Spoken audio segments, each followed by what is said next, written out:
Bonjour à toutes et à tous, on se retrouve pour une nouvelle vidéo dans laquelle on va faire la deuxième partie des vidéos sur les fonctions en assembleur. Alors comme j'avais annoncé précédemment, bien sûr on va voir les calling conventions en ASM 64 bits et 32 bits. Donc pour faire une brève introduction, les conventions d'appel ou calling conventions, il n'y en aura qu'une seule en 64 bits.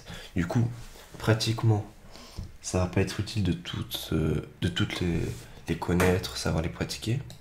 Mais par souci de savoir quand on voit un code en 32 bits, comment ça marche et pourquoi est-ce qu'il fait ça, je vais voir quand même, je vais détailler quelques conventions d'appel en 32 bits. Même si la seule qui serait utilisée en 64 bits, ça va être la fast call. Alors je fais pour ça deux petits programmes. Un qui est plutôt orienté 32 bits en fait. Ça va être plutôt des conventions d'appel 32 bits. Et le deuxième, ça va être ce qu'on utilise en 64 bits. Du coup, on va commencer maintenant. Donc on va commencer par la CDEC, Standard Calling Convention. En fait, on va apprendre à passer des arguments à des fonctions pour que la fonction, le code de la fonction s'exécute différemment suivant les arguments qu'on lui donne. Et ça va être possible avec notamment la CDEC. On va push les arguments sur la stack, et c'est l'appelant qui nettoie la stack après le call. Le concept du fait que ce soit l'appelant qui nettoie la stack après le call ou l'appelé, je vais pas le détailler ici parce que ça va lourd dans la vidéo et c'est pas forcément utile, mais je vous renverrai des articles en description si vous voulez aller un peu plus loin. Là, on va faire ça dans le but d'être opérationnel. Du coup, la CDEC, les arguments sont un peu sur la stack. Du coup, j'ai fait un programme très simple je vais un peu expliquer. Donc là, on déclenche une chaîne de caractères avec sa taille, 0xa pour le retour à la ligne et pour le caractère de fin de chaîne, 0 et 0. Dans le start, on call check ASP, c'est une fonction qui va check que argc soit égal à 2. Donc on indique bien l'argument utilisateur. On met RSP plus 16 dans RAX. RSP plus 16, je le rappelle, c'est tout simplement l'adresse de votre premier argument utilisateur. On met dans RAX, on met l'adresse du coup dans RAX. On push une chaîne de caractères. Donc comme je l'ai dit, les arguments sont push sur la stack. Du coup, là on va push le dernier argument, vu que la stack elle est en philo. First in, non, elle est en LIFO. Last in, first out. Du coup, la dernière qu'on va push, la dernière qu'on va push, ça va être la première. La dernière qu'on va push, ça va être la première qu'on va pop, qu'on va dépiler. Et du coup, la première qu'on va mettre sur la stack, c'est la dernière à être manipulée. Si on fait que en dépilant la stack. Parce qu'on verra qu'il n'y a pas que ça comme moyen pour manipuler les arguments. Du coup, on push une chaîne de caractères. On met RAX dans RDI et on colle une fonction. Alors pourquoi dans RDI et pas push sur la stack aussi? Tout simplement parce qu'en fait, à toi, vous l'avez déjà vu dans mes précédentes vidéos, c'est une fonction que j'ai codée en assembleur, enfin, déjà qui existait déjà. Hein. Enfin, c'est une fonction ellipsée. Ça convertit une string en entier en fait. Donc, je pars du principe que l'argument utilisateur entrait pas, enfin, indiqué par l'utilisateur, ça va être un nombre, par exemple 12. Et à toi va le convertir en 12, mais pas de la table ASCII, mais vraiment 12, 1, 2. Donc 12, lui, il va l'interpréter comme 0x31 et 0x32, une concaténation de ces deux caractères, parce que ça c'est son équivalent dans la table ASCII. À toi, il va les convertir en 12, 1, 2. Du coup, la valeur de retour, ça va être cet entier qu'on va push sur la stack. Et du coup, func.hello, c'est une fonction qui va print hello world, qui va print cette chaîne de caractères, un nombre donné de fois qu'on va voir en argument. Et en fait, ça va même pas print hello world, ça va print la chaîne de caractères donnée en argument, un nombre de fois donné par RAX. Du coup, on pourrait dire que son prototype, ça serait sa valeur de retour. Est-ce que je... Non, il me semble que je n'ai pas fait de valeur de retour. Donc c'est de type void. PA, on peut dire print. Du coup, qu'est-ce qu'elle prend cette chaîne de caractères? Son premier argument, ça va être un int sound, on va dire ça comme ça. Et son deuxième argument, ça va tout simplement être un pointeur. Donc un car ptr. En fait, ça va être ça son. Il va prendre un entier. Donc c'est pour ça qu'on le push en dernier, comme ça va être le premier à être pop. Et après en pointeur, c'est le deuxième argument qui était push. Voilà. Pourquoi en pointeur? Parce qu'en fait c'est l'adresse de la chaîne de hello qu'on va push sur un stack. Donc voilà. Maintenant on va regarder un peu comment ça se passe dans print.hello, comment il fait pour... Là on a vu comment donner des arguments à une fonction, c'est-à-dire qu'il faut les push dans le bon ordre. Par exemple si le dernier argument sera push en premier, etc. etc. Maintenant on va voir comment le manipuler dans la fonction. Du coup on voit le prologue de fonction. On voit qu'il met dans R10 RBP plus 16. Donc pourquoi RBP plus 16? Donc, on a fait un move RSP RBP. Du coup on va utiliser RBP. Pourquoi? Parce que comme vous le savez déjà, RSP c'est un registre qui va se modifier à chaque push. Il va pointer vers la dernière valeur push sur la stack. Du coup il n'est pas fiable. Vu qu'il va toujours changer, c'est pas une base fiable pour manipuler les arguments sur la stack. C'est-à-dire que avant un push, il sera égal à un argument va se trouver en RSP plus quelque chose, et après un push, ça va être ce RSP plus quelque chose plus en 8. Donc c'est pas une bonne idée. Mieux vaut utiliser RBP. Donc je pense que si on voit la stack, c'est plus clair. Stack 12. On va aller dans... Donc on voit que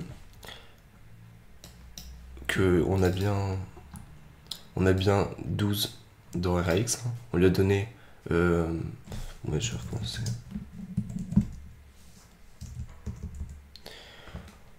On lui donne comme argument une chaîne de caractères. On voit une adresse qui pointe vers une chaîne de caractères. Et cette chaîne de caractères, c'est 12 d'après la table ASCII. Et comme valeur de retour, il nous donne 12, mais en fait en 12 en entier. Du coup, il push ce 12 sur un stack. Et on voit que là, il nous met qu'il n'y a pas d'argument vu qu'on est en 64 bits et qu'on est en train de mettre en place une convention de 32 bits. Du coup, il va pas le reconnaître et c'est normal. Mais ça va quand même marcher. On voit que on a notre 0xc et notre pointeur. On va faire la chaîne de caractères. Du coup, on va faire un step into. On voit le prologue de fonction. Et on voit qu'il a mis dans R10 RBP plus 0x10. RBP, on voit qu'il est égal à quoi? On voit qu'il est en 80. RBP, il est là. Parce que vu qu'il n'y a eu aucun push, RSP est encore égal à RBP. Donc RBP plus 16, on est bien là. Donc dans R10, il y a bien 0xc. Donc c'est comme ça qu'on arrive à manipuler, grâce à RBP, des valeurs, des arguments. Du coup, maintenant, on va voir ce que ça donne après un push. Donc là, c'est un push, j'y reviendrai plus tard pourquoi on a fait ce push. Mais donc RBP, il est toujours égal à ça. Donc ça va être une sorte de base. Maintenant, on va encore pouvoir faire un RBP plus 16. On sera toujours ici. On manipulera toujours cet argument-là. Si on fait un RBP plus 24, on manipulera toujours cet argument-là. Du coup, généralement, en fait, en faisant RBP plus 8, on va manipuler RIP, enfin la sauvegarde de RIP. On fait RBP plus 16, on va manipuler le premier argument. RBP plus 24, le deuxième argument, etc. etc. Du coup, c'est important quand même à savoir, vous pouvez le noter quelque part. Du coup, en revenant au code source,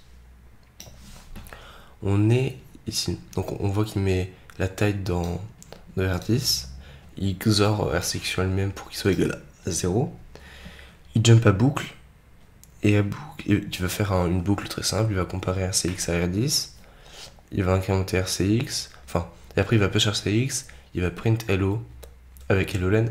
J'aurais pu passer la taille en argument, mais je voulais pas que ça vous complique les choses en donnant directement 3 arguments, parce que ça commence à être beaucoup, mais j'aurais pu parfaitement le faire. On voit qu'il push RCX avant de faire tout ça. Pourquoi? Parce qu'après le syscall, RCX il va contenir l'adresse de l'instruction après syscall. Du coup, il va être tronqué en fait, RCX. Du coup, il faut le push pour le sauvegarder et le pop après dans RCX pour l'incrémenter et pour faire sa comparaison. Du coup, ça marche très bien. Hein. Si on exécute, on veut exécuter. Non, ça va marcher.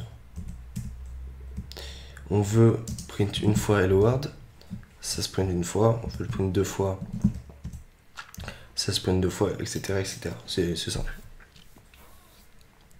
Du coup, sinon, il jump à la fin de boucle, il jump arrête. Pourquoi est-ce que j'aurais pas dû le faire jump arrête? Normalement, j'aurais dû faire des choses différentes, puisque vous voyez que c'est écrit, et c'est l'appelant qui nettoie la stack après le call. Du coup, c'est pas ma fonction, c'est mon start qui devrait nettoyer la stack après le call. Mais je voulais pas compliquer les choses, et vu que ça sera pas utile pratiquement, je l'ai pas fait. Mais du coup, on va voir quand même. Donc, faut savoir que la CDEC, comme je vous l'ai dit précédemment, vous n'allez jamais l'utiliser pour coder, vu que c'est des conventions d'appel 32 bits et nous, on va coder qu'en 64 bits. Alors, oui, aussi, les conventions d'appel. Vous voyez que ça marche très bien. Hein. Mon code marche parfaitement. Hein. Si je l'assemble. Non. Voilà. On voit bien que là, je veux qu'il print 12 fois hello world, il print bien 12 fois, c'est bon, il n'y a aucun problème. Alors que pourtant, on voit que je l'ai assemblé et linké en 64 bits, alors que pourtant, j'utilise des conventions d'appel 32 bits. Du coup, ça va marcher, mais on verrait que par rapport à la fast call, c'est mieux en fait d'utiliser la fast call que la STD call ou encore notre CDEC. Alors du coup, pourquoi est-ce que en fait votre compiler quand vous compilez un fichier en 64 bits il va utiliser une convention d'appel 64 bits, c'est-à-dire il va utiliser la fast call, il va pas utiliser la CD call ou la CDEC. Du coup voilà, ça aussi quand on reverse c'est quelque chose à savoir. Du coup la CD call c'est quasiment identique à la CDEC, à part que c'est l'appelé qui clear la stack en donnant un argument arrête. Du coup, je vais faire très rapidement. L'argument donné arrête, ça va être de type. Vous avez vu un arrête comme ça, vous? Par exemple, si on a fait 3 push, ça crée en fait des sortes de variables locales. Mais si on fait 3 push sur le stack, on push 3 valeurs random, ok. Et ben en fait, on va indiquer comme argument arrête le nombre de push qu'on a fait x 4 si on est en 32 bits ou x 8 si on est en 64 bits. Donc là, c'est une convention d'appel 32 bits, du coup on va partir du principe que le binaire est en 32 bits. 3 push x 4 ça fait 12. Donc on fait un ret 12. Et ça va en fait clear la stack. Ça va enlever 12 octets, on peut le dire, ouais. À notre stack. Et du coup ça va faire que non, ça va décrémenter la stack de 12. Là ça va incrémenter la stack de 12. Ça va incrémenter RSP de 12 en fait. Et du coup ça va clear toutes les variables locales jusqu'au nombre qu'on a donné en argument. Si on en donne plus, ça va par exemple écraser la sauvegarde de RBP.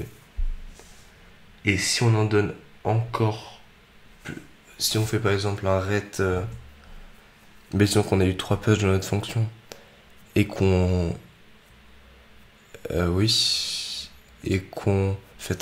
et qu'on fasse un rate 20, si je dis pas de bêtises, ça va écraser la sauvegarde de RIP, ainsi que celle de RBP, enfin du coup de EIP, ainsi que celle de BP. Du coup, c'est quelque chose à... Faut quand même faire attention, et c'est pas toujours facile de compter combien de pages on a fait à chaque fois, et de le multiplier par 4 ou par 8. Du coup, on voit que c'est quand même un peu galère, hein, la CD call et la CDX, c'est pas forcément optimal. Et du coup, c'est le même principe pour la CDEC, là. C'est juste il va incrémenter la stack, mais ça va être l'appelant qui va le faire et pas l'appeler. Mais du coup, maintenant on va parler de la fast call, c'est celle qui va nous intéresser le plus. Pour ça, j'ai fait exactement le même programme, à part que j'ai passé mes arguments. On voit qu'il y a aucun push. En fait, la fast call, fast communication. Les arguments de la fonction sont mis dans RDI, RSI, RDX, RCX, R8R9, XMN0, XMN1, XMN2, XMN3, XMN4, XMN5, 6, 7, et puis son push sur la stack. Du coup, nous, on va aller que jusqu'à 3 arguments, hein. Mais il faut savoir qu'on peut en mettre beaucoup plus. Au bout d'un moment, on voit qu'ils sont push sur la stack, du coup, mais il faut quand même le vouloir, hein. Faut déjà remplir tout ça. Ouais, du coup, on voit qu'il n'y a aucun push. Je mets RSP dans RDI et je call check RSP. Est-ce qu'il marche mon code?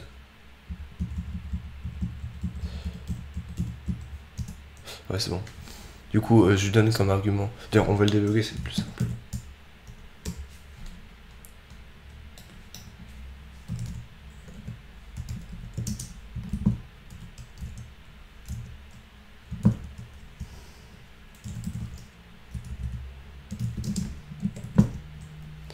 Du coup, on voit que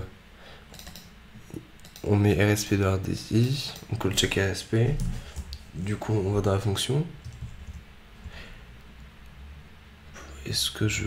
En fait, il va comparer le premier caractère pointé par RDI à 2.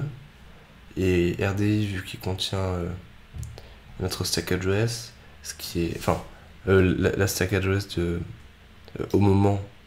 la valeur de RSP au moment du début du programme, ça va contenir argc, du coup, il va en fait comparer la valeur de argc. J'ai eu à good value, du coup il va quitter normalement.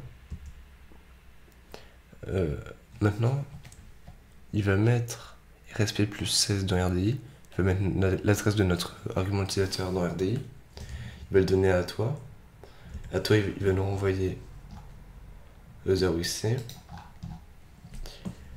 Maintenant, on met dans RAX, il y a qu'en RAX, il y a la taille convertie de l'argument utilisateur en entier. Il va la donner et la mettre dans RDI. Donc RDI, c'est le premier, c'est le premier paramètre. Dans RSI, c'est le deuxième paramètre. Du coup, il va mettre l'adresse de la chaîne de caractères qu'il veut print. Et dans RDX, il va mettre une adresse en dur, enfin une taille en dur. Pourquoi en dur? Parce que c'est LLN et du coup, à la compilation, enfin, à la phase d'assemblage et de linkage, enfin surtout l'assemblage, il a converti directement en int. Du coup, il a mis le RDX et voilà. Et il call la fonction. Du coup, on voit les arguments, 0xc, l'intensité de la chaîne de caractères et la taille de la chaîne de caractères. Du coup, je vais pas rentrer. Voilà. Et du coup, on voit que ça marche très bien. Si on lui donne aucun argument, il quitte. Et si on lui demande de print une fois, il le print une fois, etc. etc. Du coup, c'est à peu près tout. C'est pas très compliqué. Donc, je rappelle, les arguments sont... On peut utiliser les arguments pas dans l'ordre, c'est-à-dire on met dans RDX, au début on met dans RDX un argument, après on met dans RSN un autre argument, après on met dans RDI un autre argument. Du moment qu'on le met dans le registre, si par exemple on met qu'un seul argument de RSI, ça va pas être valable. Parce que d'abord on doit mettre le premier de RDI. Donc faut par exemple initialiser R8, que après avoir initialisé RCX, etc. Enfin ça, comme je te dis, ce sont des conventions, c'est-à-dire que tout le monde fait comme ça parce qu'il y a des raisons, c'est-à-dire que pourquoi est-ce que la fast call elle serait mieux que la CDEC ou la STD call? Bah déjà c'est plus simple de manipuler des registres que additionner des valeurs à notre RVP. Parce qu'il faut à chaque fois ajouter 4 ou ajouter 8, c'est pas forcément très utile, enfin très facile. Et de plus, push une valeur sur la stack et la dépiler, c'est quand même. Enfin, je veux dire, c'est plus problématique que tout simplement utiliser une valeur dans un registre et c'est bon. Du coup, euh, du coup voilà. C'est. C'est beau. Enfin, ça sera plus rapide de. En termes de. Ouais, de taille en mémoire, on peut le dire. Non, pas de taille en mémoire, mais d'optimisation, c'est mieux d'utiliser le fast call. D'ailleurs, son nom indique un fast calling convention. Tout simplement parce qu'on met directement les arguments dans les registres et que du coup, bah, c'est plus rapide. Bah, ça sera à peu près tout pour cette vidéo. C'était du coup, c'était assez rapide. Euh, je pense, je sais pas si ma prochaine vidéo ce serait une vidéo sur l'assembleur. Bah, on verra, mais de toute façon, bah, à plus tard pour de prochaines vidéos de drivers, peut-être, sûrement. Salut.